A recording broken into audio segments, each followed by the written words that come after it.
આપણે ભણીએ છીએ ચેપ્ટર નંબર 4 બરાબર। આ ચેપ્ટર નંબર 4 ની અંદર આપણે પ્રથમ ક્રમ અને દ્વિતીય ક્રમ આ બંને વસ્તુની આપણે વાત કરી। શૂન્ય અને પ્રથમ ક્રમ એ બંનેની આપણે વાત થઈ ગઈ। હવે એના પછી આપણે અહીંયા એક થિયરી લેવાની છે અને એ થિયરીનું ટાઇટલ કોઈ નથી બરાબર, પરંતુ તમે જોઈ શકો છો કે આ કોષ્ટક પછી તરત જ આપણને એક થિયરી અહીંયા આપી દીધેલી છે। તો થિયરીની જે વાત કરીએ તો એ છે આભાસી પ્રથમ ક્રમની પ્રક્રિયા વિશેની આ વાત છે। આભાસી પ્રથમ ક્રમની પ્રક્રિયા એની આ થિયરી છે બરાબર। જોઈએ આપણે થિયરી અંદર શું કહેવા માગે છે।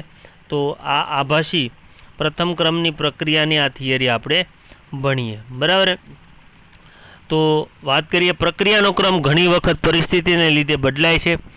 કેટલીક પ્રક્રિયાઓ ઉચ્ચતમ પ્રક્રિયાક્રમ ધરાવતી હોવા છતાં પણ તેઓ પ્રથમ ક્રમ પ્રક્રિયા વેગને નિયમને અનુસરતી હોય છે બરાબર। કેટલીક પ્રક્રિયા કેવી છે કે એ લોકો આમ જોવા જાય તો દ્વિતીય તૃતીય ક્રમની હોઈ શકે, પરંતુ છતાં પણ એ પ્રથમ ક્રમના પ્રક્રિયા વેગના નિયમને અનુસરે તો શું થાય છે જોઈએ।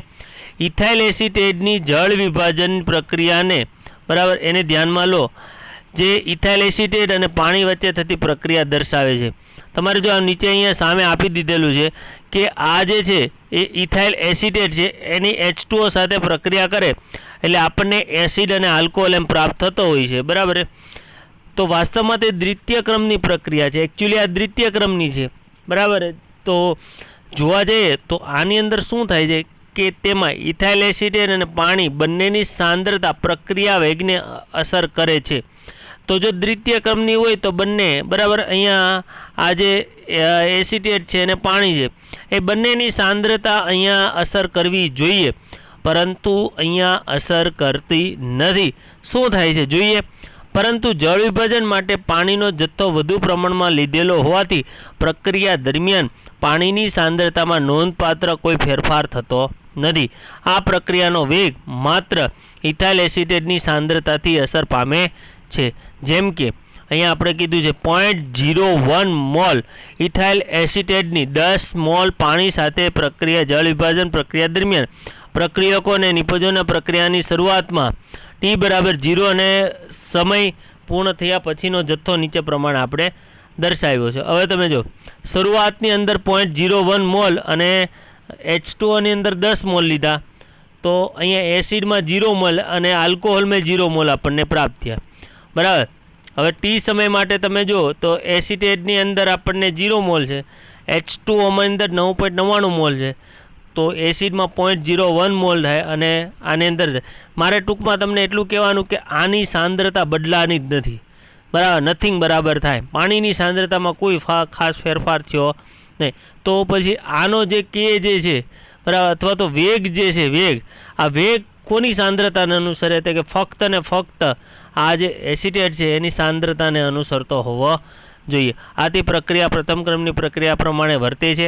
આવી પ્રક્રિયાઓને આભાસી પ્રથમ ક્રમની પ્રક્રિયા કહેવાય બરાબર। ખાંડનું વ્યુત્ક્રમ ઇન્વર્ઝન આભાસી વ્યુત્ક્રમણ એટલે કે અહીંયા એમાંથી ગ્લુકોઝ અને ફ્રુક્ટોઝ જે બને એને વ્યુત્ક્રમણ કહેવાય બરાબર। ખાંડમાંથી પાણી નાખવામાં આવે તો આમાં પાણીની સાંદ્રતામાં કોઈ ફેરફાર થતો નથી અને એને આપણે વેગ બરાબર કે આપણે ખાંડ ઉપર આખો આધાર રાખે છે। તો આ રીતે આપણી એમ જોવા જઈએ તો થિયરી બધી પૂરી થઈ, પરંતુ આ જે નીકળી ગયેલી થિયરી છે એ બી ખાસ અગત્યતા દર્શાવે જી નીટ માટે બરાબર। તો એને બી આપણે અત્યારે સાથે સાથે આની અંદર લઈ લઈએ બરાબર। મેઇન પોઈન્ટ આપણે જોતા જઈશું। તો પ્રક્રિયાના વેગ પર તાપમાન આધાર કઈ રીતે રાખે જોઈએ જરા। તો મોટાભાગની રાસાયણિક પ્રક્રિયા તાપમાનના વધારા સાથે પ્રવેગિત થાય છે। ઉદાહરણ તરીકે N2O5નું વિઘટન તમારે બરાબર એનું વિઘટન કરવા માટે પદાર્થના મૂળ જથ્થાનો અડધો ભાગ થવા માટે લાગતો સમય 50 સેલ્સિયસ તમે લો તો 12 મિનિટ લાગે, 25 સેલ્સિયસ લો તો 5 કલાક લાગે અને 0 સેલ્સિયસ લો તો 10 દિવસમાં થાય બરાબર। N2O5નું વિઘટન થાય તો આપણને શું બને એ તમને ખબર હોવી જોઈએ, કારણ કે આપણે જે આગળનું ચેપ્ટર નંબર 7 છે ચલાવી લીધું છે N2O5નું વિઘટન એમાં આવશે બરાબર। એટલે અહીંયા હું તમને લખતો નથી ઓકે। તો એની વિઘટન થાય તો જો તમે 50 અંશ સેલ્સિયસ તાપમાને 12 મિનિટ 25°C તાપમાને 5 કલાક, 0°C તાપમાને 10 દિવસ લાગતો હોય છે, બરાબર. KMnO4 પોટેશિયમ પરમેંગેનેટ અને ઓક્ઝેલિક એસિડના મિશ્રણમાં પોટેશિયમ પરમેંગેનેટનો રંગ નીચા તાપમાન કરતાં ઊંચા તાપમાને ઝડપથી રંગવિહીન થાય છે. ટૂંકમાં અહીંયા આપણે એવું કહી શકાય કે તાપમાનની વેગ ઉપર ખૂબ અસર થાય. એવું જાણવા મળ્યું કે પ્રક્રિયા માટે 10°C તાપમાનનો વધારો કરવાથી વેગ અચળાંક લગભગ બમણો થાય. કેટલો થાય? લગભગ બમણો, બરાબર. તો આના ઉપરથી આપણને એક સમીકરણ આપણે તૈયારવું હતું, બરાબર. એ સમીકરણ છે એને તમે આની અહીંયા સામે જોઈજો. આ સમીકરણ છે કે બરાબર એ e−EA/RT.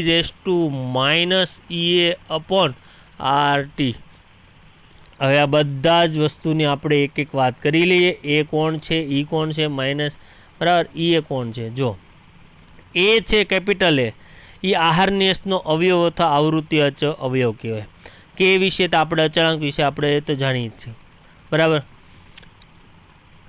તે વિશિષ્ટ અચળાંક એને આપણે વિશિષ્ટ અચળાંક કહેવાય. આર છે વાયુ અચળાંક છે.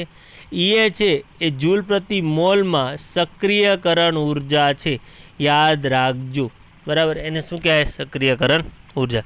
આને આપણે સમજવું હોય તો એક ઉદાહરણ દ્વારા આપણે આવી રીતે સમજાય, બરાબર. તો તમે અહીંયા પ્રક્રિયા જોયો છો HI, બરાબર. એમાં પછી મધ્યવર્તી સંયોજન HI બનતો હોય છે, બરાબર. તો આ બેને અથડામણ થાય તો જ આપણે મધ્યવર્તી સંયોજન બને અને છેલ્લે આપણને હાઇડ્રોજન આયોડાઇડનો 2 અણુ બનશે, બરાબર. હવે આ જે મધ્યવર્તી સંયોજન બને ને તેને આપણે, બરાબર, તેને આપણે એમ કહી શકાય સક્રિયકૃત સંકીર્ણ કહેવાય. શું કહેવાય? સક્રિયકૃત સંકીર્ણ. આ તમારી સામે આ જે છે ને આ લેખીને જરાક જોજો. H2 + I2 કીધું, સક્રિયકૃત સંકીર્ણ આ કીધું, અને નીચે તમને કીધું છે 2HI, બરાબર. આ પ્રક્રિયક, ફરી પાછું બોલું, આ પ્રક્રિયક, આ સંકીર્ણ વચ્ચે મધ્યવર્તી અને આ નિપજ, એ રીતે તમને અહીંયા જોઈ શકીએ છીએ, બરાબર. તો આ જે સક્રિયકૃત સંકીર્ણની રચના માટે જરૂરી ઉર્જાને સક્રિયકરણ ઉર્જા એ કહેવામાં આવે છે, બરાબર. તો અહીંયા તમારે ખાલી આમ યાદ રાખવું હોય તો આ જે સમીકરણ છે એ ખૂબ આઈએમપી સમીકરણ છે, એને આપણે યાદ રાખવાનું થાય, બરાબર. હવે જો આપણે તાપમાન, હવે આને એક આલેખ જરાક સમજો તમે. જો તમે અહીંયા તાપમાન વધારો T ને બદલે બરાબર T+10 કરો તો અહીંયા આટલો જે ભાગ, ઘેરો ભાગ છે એ વધે, બરાબર. અહીંયા અણુઓનો અંશ વર્સિસ ગતિ ઉર્જાનો આલેખ દોરો તો તાપમાન વધતા વધતા ગતિ ઉર્જા વધતો હોય તો એટલો ભાગ આપણને વધતો જોવા મળે છે. રેડી? તો આ રીતે આપણે એને કહી શકાય.